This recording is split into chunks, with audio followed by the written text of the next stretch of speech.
ओम नारायण नारायण नारायण नारायण। सभी मित्रों को राम राम। दोस्तों, कैसे हैं आप सब।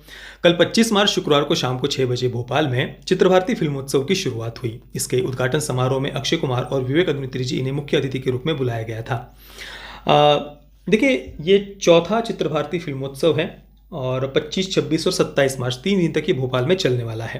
हालांकि मैंने गूगल पर सर्च किया, काफ़ी चेक किया मैंने, पर मेन स्ट्रीम मीडिया हो या हमारे देश के जो लिबरल्स है, वामपंथी है, बुद्धिजीवी है, या इंडस्ट्री के अंदर के लोग, फिल्म इंडस्ट्री के अंदर के लोग, या इनके पपेट क्रिटिक्स, पपेट मीडिया आदि, कहीं पर भी इसके बारे में कोई चर्चा मुझे देखने को नहीं मिली। हालांकि इसके मुख्य अतिथि के रूप में अक्षय कुमार जी को बुलाया गया था, फिर भी कहीं पर कोई चर्चा नहीं।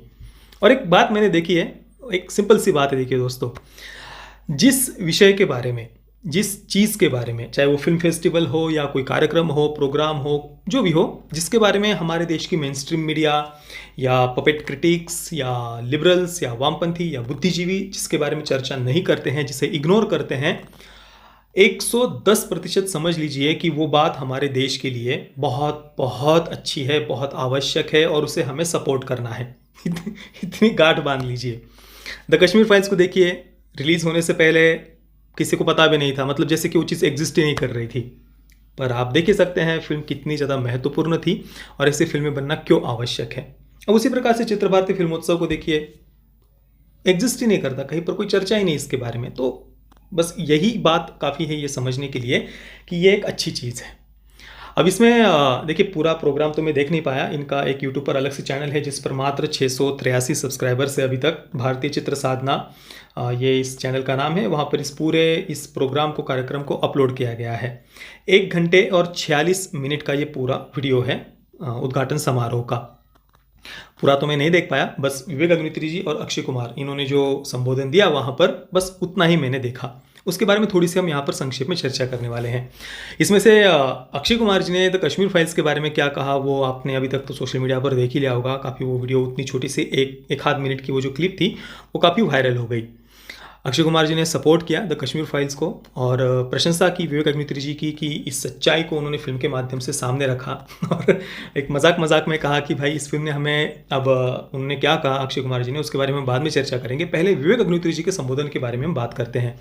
करीब 15 मिनट तक उन्होंने वहाँ पर संबोधन दिया और उनके पूरे संबोधन का जो सार था वो यही था कि आज ज़मीन से जुड़ी हुई जो कहानियाँ हैं, ज़मीन से जुड़े हुए जो कैरेक्टर्स है, पात्र है, उनका मेन स्ट्रीम में, फिल्म में, मुख्य धारा में आना, फिल्मों में आना क्यों आवश्यक है, ये उन्होंने बताया। मैंने वैसा यूथ कहीं नहीं देखा जो भारतीय फिल्मों में दिखाया जाता है। आपने देखा है कहीं ऐसा यूथ? यूथ ऐसा होता है जो यहां बैठा हुआ है।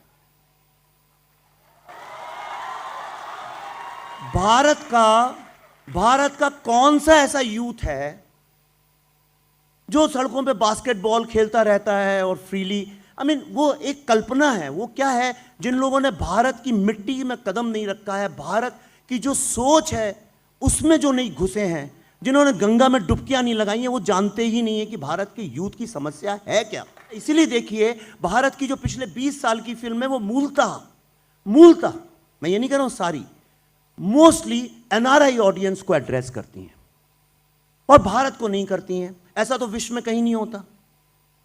तो जब कश्मीर फाइल्स को लेकर सब कहने लगे अरे अचानक कैसे हो गया, ये अद्भुत बात कैसे हो गई, तो मैं पता है टाइम की कमी है, पर मैं इसलिए बताना चाहता हूं ये कोई चमत्कार नहीं है। भारत में एक भूख, एक प्यास, कॉमन आदमी की समस्याओं को एड्रेस करने की पिछले कई दशकों से है, पर कोई करता ही नहीं, क्योंकि उसके लिए आपको घूमना पड़ेगा, पसीना बहाना पड़ेगा। मैंने जब बुद्धा है ना ट्रैफिक जैम बनाई, तब सब कहते थे ऐसा कहां होता है। आप देखिए आज वो घर घर के स्टूडेंट की कहानी है।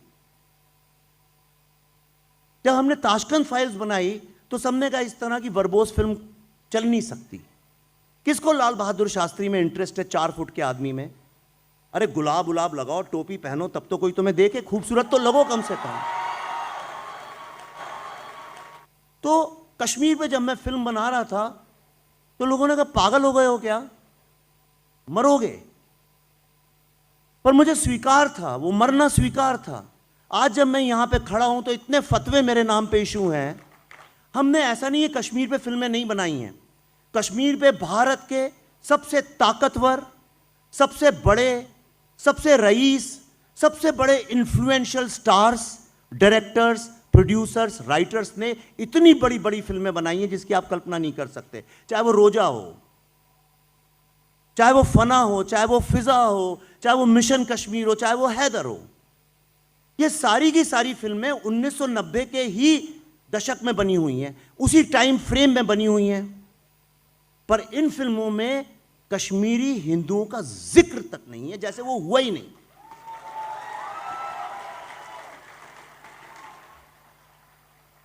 दूसरी विडंबना देखिए, दूसरी विडंबना देखिए, ये सारी फिल्में टेररिस्ट लोगों को जस्टिफाई करती हैं कि उस बेचारे पे ये जुल्म हुआ। सुन लीजिए, देखिए तालियां हो जाएंगी। मैं सीरियस बात कर रहा हूं, उस पे जुल्म हुआ इसलिए उसने बंदूक उठा ली। हमने डाकुओं को ग्लोरीफाई किया, घोड़ों पे बैठा बैठा के उनको हीरो बनाया। हमने नक्सल लोगों को ग्लोरीफाई किया, हमने स्मगलर्स को ग्लोरीफाई किया, हमने टेररिस्ट लोगों को ग्लोरीफाई किया। और ये एक बहुत इट्स अ सैड कमेंट्री। हमने अपने युवाओं को शॉर्टकट फिल्मों के जरिए भी सिखाया और हमने उनको झूठ बोला, ये गलत है। टेररिस्ट कोई भी सताने से नहीं बनता है। जितने टेररिस्ट मारे गए हैं उनमें से कोई भी सताया नहीं गया था। यासीन मलिक को किसी ने नहीं सताया, हफीज सईद को किसी ने नहीं सताया, बुरहान वानी को किसी ने नहीं सताया, अफजल गुरु को किसी ने नहीं सताया, और मुझसे ज्यादा कश्मीर पे किसी के पास रिसर्च भी नहीं है।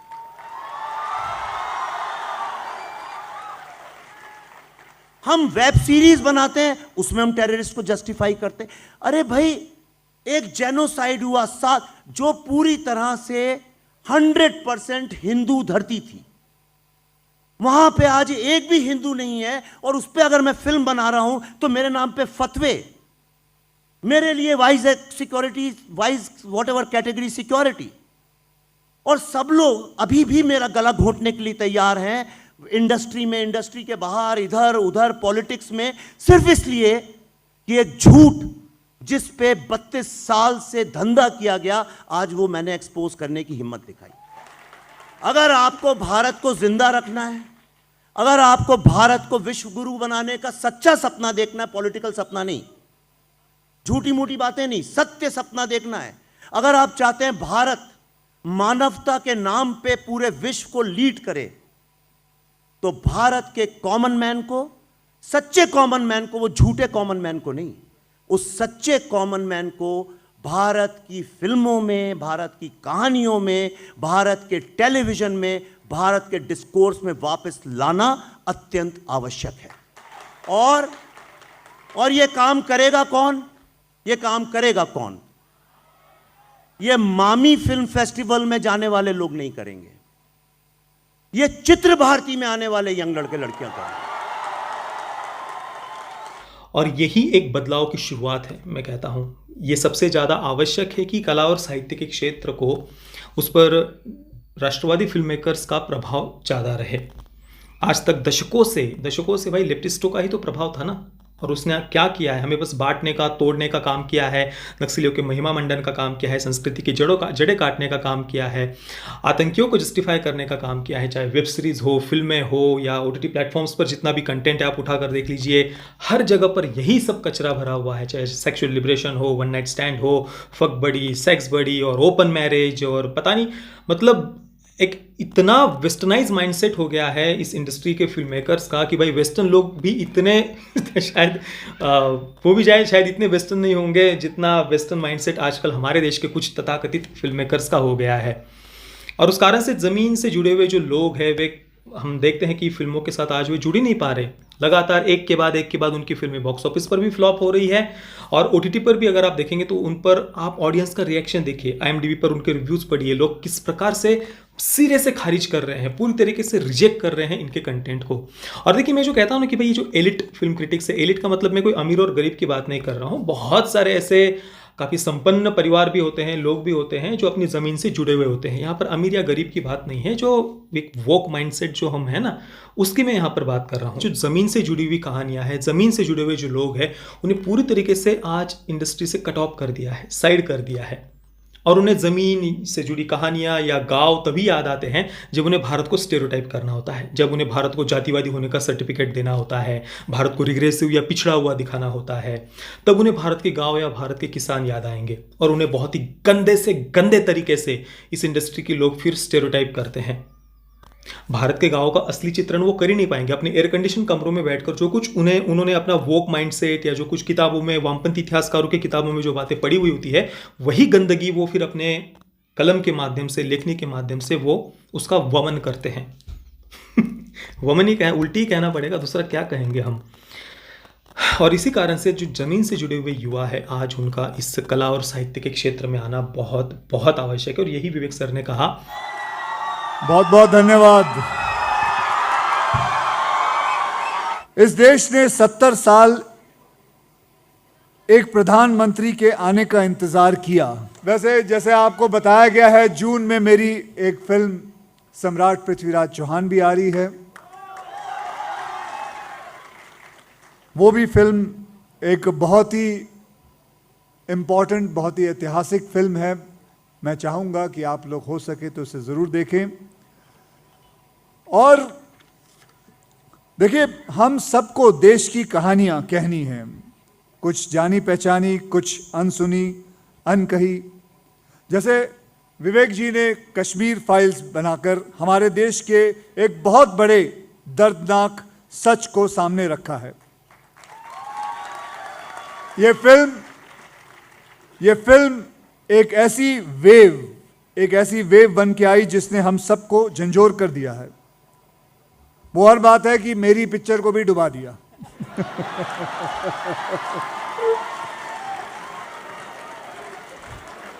बहुत, बट सीरियसली मैं आपसे यही कहूंगा कि आप अपनी कहानियों में भारत को, जैसे विवेक जी ने भी कहा, भारत को लाएं, देश को लेके आएं, उन लोगों को ले आएं जो देश को बनाने में अपने योगदान देते हैं।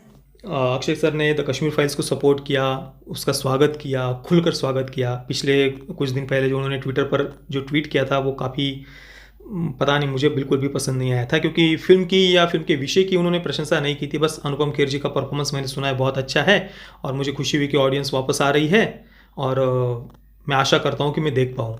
ये जो कुछ शब्दों का जिस प्रकार से उन्होंने चयन किया था वो ख़राब था। शब्दों का चयन करते समय उन्हें थोड़ा सा और बढ़िया तरीके से वे फिल्म की प्रशंसा कर सकते थे। पर आज इस चित्र भारती फिल्मोत्सव में उन्होंने बहुत सुंदरता से और खुलकर द कश्मीर फाइल्स का समर्थन किया, सपोर्ट किया। उसके लिए मैं उनका धन्यवाद करता हूँ। और मैं अक्षय सर से एक बात कहना चाहूँगा। देखिए, मैंने जब से चैनल शुरू किया है, आप देख लीजिए, मैंने शुरुआत से ही अक्षय कुमार जी का सपोर्ट किया है, समर्थन किया है। हालांकि उनकी पिछली कुछ जो फिल्में हैं, चाहे लक्ष्मी हो या और भी कुछ जो फिल्में हाल ही में आई है, मैंने उनकी आलोचना की है, बहुत कठोरता से आलोचना की है, क्योंकि मुझे नहीं आई थी वो फिल्में पसंद। पर मैं अक्षय सर से एक ही बात कहना चाहूँगा कि आप जो अपने आप को बहुत पॉलिटिकली करेक्ट दिखाने का प्रयास करते हैं ना, वो उसकी कोई आवश्यकता नहीं है। मतलब ठीक है, समझ सकते हैं कि आपको इंडस्ट्री में रहना है, काम करना है, इस कारण से शायद आप बहुत डिप्लोमेटिक वे में उत्तर देते हैं, बातें करते हैं, अपने आप को बहुत पॉलिटिकली करेक्ट दिखाने का प्रयास करते हैं। ऐसा कोई कह सकता है कि भाई वो इंडस्ट्री में है, काम करना इसलिए उन्हें करना पड़ता है, पर मैं इससे भी एग्री नहीं करता हूँ। क्योंकि अक्षय सर, आप अपने आप में एक इंडस्ट्री है। कोई नया एक्टर ऐसा करे तो हम समझ भी सकते हैं कि भाई चलो उसको अभी अपना कुछ जगह बनानी है, बेस क्रिएट करना है, काम चाहिए उसे भविष्य में, इस कारण से वो ऐसा कर रहा है। तो नए एक्टर के बारे में तो फिर भी हम चलो समझ सकते हैं। आप अपने आप में एक इंडस्ट्री हो, आपको क्या आवश्यकता है ये पॉलिटिकल करेक्टनेस दिखाने की। और द कश्मीर फाइल्स से आप देखिए ना, द कश्मीर फाइल्स को सफलता क्यों मिली इतनी, क्योंकि वो पॉलिटिकली करेक्ट नहीं है। जो है, जैसा है वैसा उन्होंने सामने रखा है। ये पॉलिटिकल करेक्टनेस या बहुत डिप्लोमेटिक वे में बातें करना, अंदर से कुछ और है, बाहर से कुछ और है, मैं इसको भी खुश करूँ, मैं उसको भी खुश करूँ, दो नाव में पाँव रख के चलना। भाई, 2 नाव में पाँव रख के चलने वाला व्यक्ति कभी भी नदी को पार नहीं कर सकता। वो ना इधर का ना उधर का, कहीं का नहीं रहता। इसलिए 2 नाव में पाँव मत रखिए। पॉलिटिकली करेक्ट रहना ये कोई बहुत कूल बात नहीं है। ये पहले होती होगी कूल बात, आज के समय में बिल्कुल नहीं है। आज लोग चाहते हैं कि भाई आप प्रखरता के साथ बात करें, जैसे अंदर है वैसे बाहर रहे। तो मैं आपसे यही प्रार्थना करूंगा कि आप प्लीज़ ये पॉलिटिकल करेक्टनेस छोड़ दीजिए। आप अपने आप में एक इंडस्ट्री है, और मुझे विश्वास है कि अगर आप ये पॉलिटिकल करेक्टनेस छोड़ देंगे ना, आपको इतना प्रेम मिलेगा जिसकी आप कल्पना भी नहीं कर सकते। और मैं तो चाहूँगा कि इतनी आपकी फिल्में सक्सेसफुल हुई है, भारत के सबसे ज़्यादा बड़े आप टैक्स पेयर है, तो मैं चाहूँगा कि आप ऐसे कुछ 2-3 प्रोडक्शन हाउस अभी ऑलरेडी है ही आपके, पर आप ऐसी फिल्मों में फंड करें, ऐसी फिल्मों में पैसे लगाएं जो ज़मीन से जुड़ी हुई कहानियों को सामने लाए, जैसे कि द कश्मीर फाइल्स हो, या और भी ऐसी बहुत सारी कहानियाँ हैं, कथाएँ हैं, हमारे स्वतंत्रता संग्राम से जुड़ी हुई है, हमारे प्राचीन भारत के इतिहास से जुड़ी हुई है। तो आप आइए, मतलब मैं तो चाहूँगा कि अक्षय कुमार जैसे ऐसे प्रोजेक्ट्स पर अपने पैसे लगाएं और ऐसी और ढेर सारी फिल्में भी बनाएं। बस ये जो पॉलिटिकल करेक्टनेस है वो पीड़ा देती है। बाकी दोस्तों, आपका इस पूरे विषय पर क्या विचार है आपके, मुझे आप नीचे कमेंट में अवश्य बताइए। ये वीडियो देखने के लिए आप सभी मित्रों का बहुत बहुत धन्यवाद। जय श्री राम, वंदे मातरम।